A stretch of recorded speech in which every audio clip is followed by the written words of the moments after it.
ఓం అస్మన్ గురుభ్యో నమ శ్రీమతే రామానుజాయ నమః. ప్రియ భాగవతోత్తమారా, మనం విష్ణు సహస్రనామ స్తోత్ర వైభవం 4వ భాగాన్ని స్వాగతించుకుంటే, పంచమ వేదమని ప్రసిద్ధి చెందిన భారత సంహితలో 1,00,000 శ్లోకాలు ఉన్నాయి. అందుకనే దాన్ని శతసహస్ర సంహిత అని పేరు. ఇంత పెద్ద గ్రంథం చదివేందుకు తీరిక లేని వాళ్లకు సూక్ష్మంగా మోక్షంగా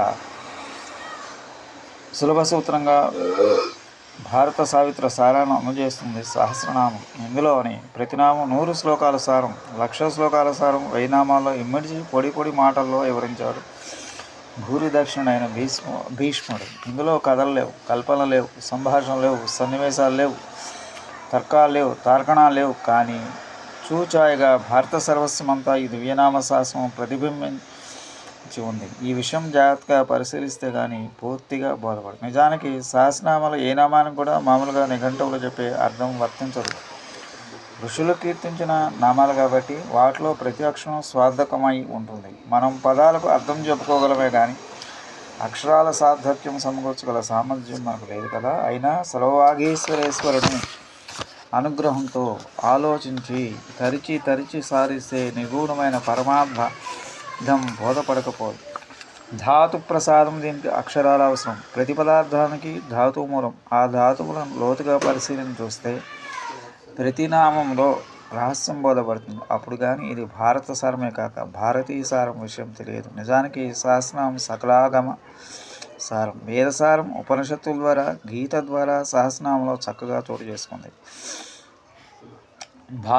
భారత యుద్ధంలో భీష్ముడంత ప్రధానంలో భారత సంహితలో సహస్రనామం ప్రధానమైనది. భీష్మపరంతోనో యుద్ధం ఆరంభమవుతుంది. ఇరువైపులా సేనలు గుమికూడిన సమయంలో దుర్యోధను ద్రోణాచార్యను సమీపించి తన బలగాన్ని ఒక్కసారి స్మరించి, బలగాన్నంతా అందరూ కలిసి భీష్మాచార్యను రక్షించాలని సారగర్భితంగా అంటాడు. భీష్ముడు మృత్యుంజయుడు, కాలాన్ని జయించిన కాలజ్ఞుడు, తన కోరిక మీదనే మరణించే వరం పొందిన మనస్వి. అతడు బ్రతికి చాలు కౌరవులు జయించినట్లే అని దుర్యోధన దురాశ. కౌరవుల పక్షం చేరి పోరాడిన ఆచార్యుడు చివరి క్షణాల్లో పాండవుల్లో పెద్ద అయిన ధర్మరాజుకు ధర్మం బోధిస్తాడు. కౌరవులకు శరీరం, పాండవులకు ఆత్మ అంకితం చేసి ప్రపంచానికి దివ్యనామ శాస్త్రం అందించిన అమరజీవి భీష్మాచార్య.